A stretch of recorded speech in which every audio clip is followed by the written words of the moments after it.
May nagsasayaw dito sa paligid ko, cinema. Kaya naman dito, you don't need to pay entrance. Makakapasok ka kahit hindi ka member ng casino or wala kang VIP membership. You can visit anytime.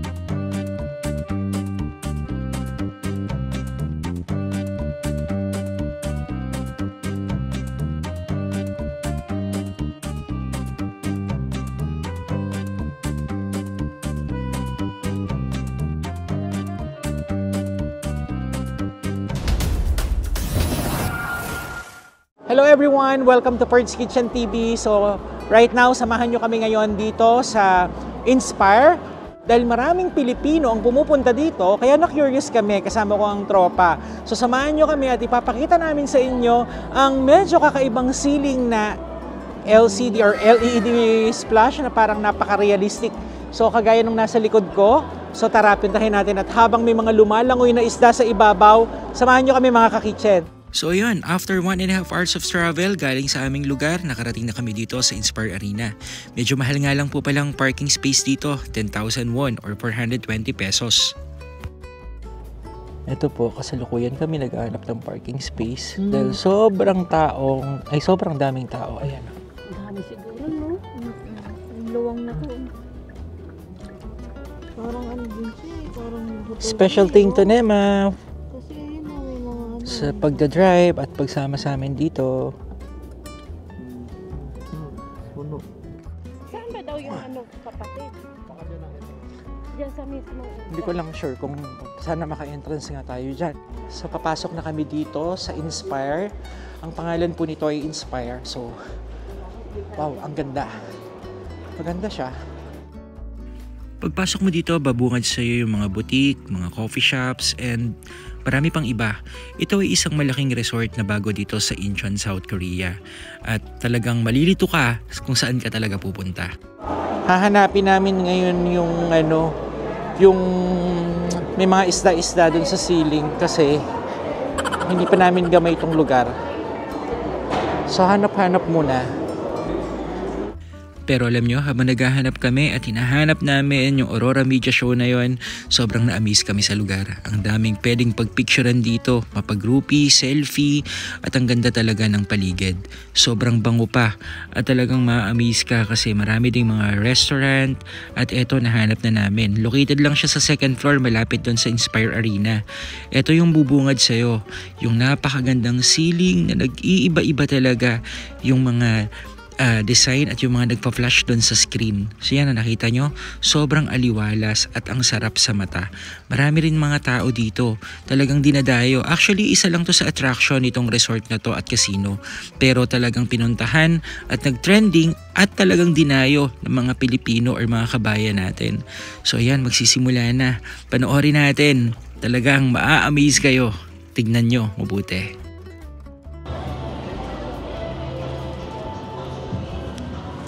Wow, amazing. Wow, parang lalaglag talaga sa iyo yung mga bato.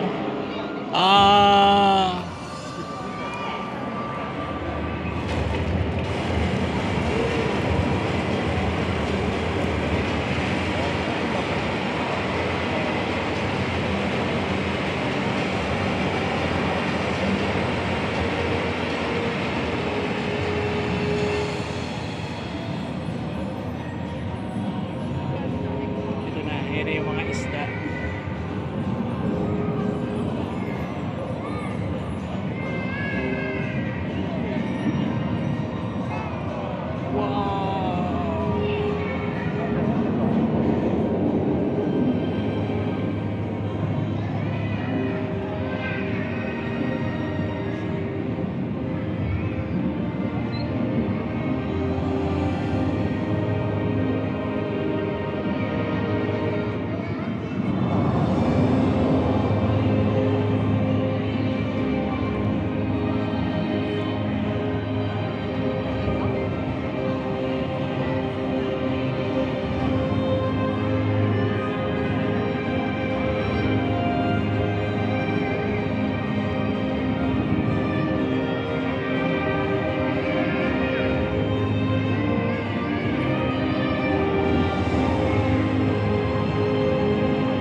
Grabe, nakaka-relax tignan. Parang napaka-refreshing niya. Ang ganda sa mata. Wow!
So yun, di ba nakaka-amaze? Actually sa layo ng biniyahe namin, inabot lang yata ng 3 minutes mahigit yung show.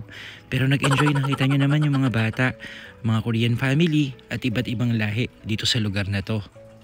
Kanina napanood nyo, nag-play na siya, di ba? Tapos dito may mga Aurora Bar. You can order some drinks, pero for sure, medyo expensive siya dahil casino to. Sobrang bango ng paligid. At ang ganda talaga ng interior and ng pagkakagawa nila. Tapos ito made with plastics na parang Christmas tree, pero nakakatuwa, ang ganda niya. Yan yung view. Yan, nag-iiba-iba siya. Tapos mamaya magpe-play ulit yung ano, magpe-play siya ulit.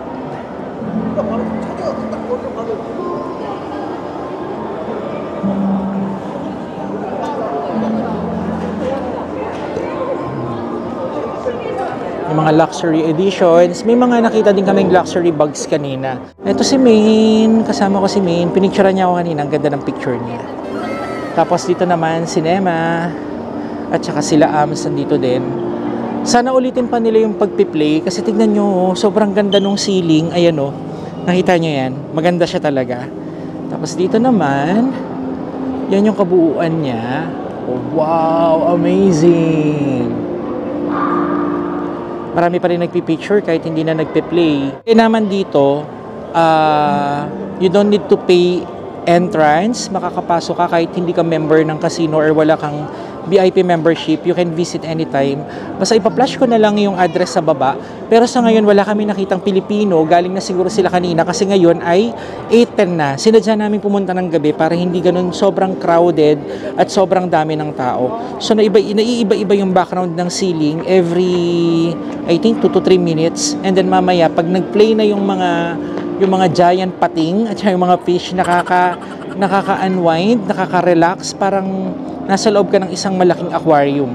So sana maantay pa namin before kami umuwi. Punta pala tayo dito. Mukhang may maganda rin ditong spot. So yan, maluwang siya. At usually naman kasi talaga makikita mo lang yung magagandang lugar kapag napuntahan na ng mga kapwa mo Pilipino. Di ba? So dito meron din silang parang LCD screen. Ayan. Pwede ka ding manood, pero para siyang mga rock formation. Ayan, marami rin nanonood dito. Wow! So mga ka-kitchen, that's all for today's video. Magpapaalam na ako. Medyo maikli lang yung nakuha na nating shot at may nagsasayaw dito sa paligid ko. Cinema. And kung bago pa lang kayo sa channel ko, don't forget to like, share, and subscribe to Ferds Kitchen TV. Bye-bye na po. Ayan si Am. Say hi. Bye-bye.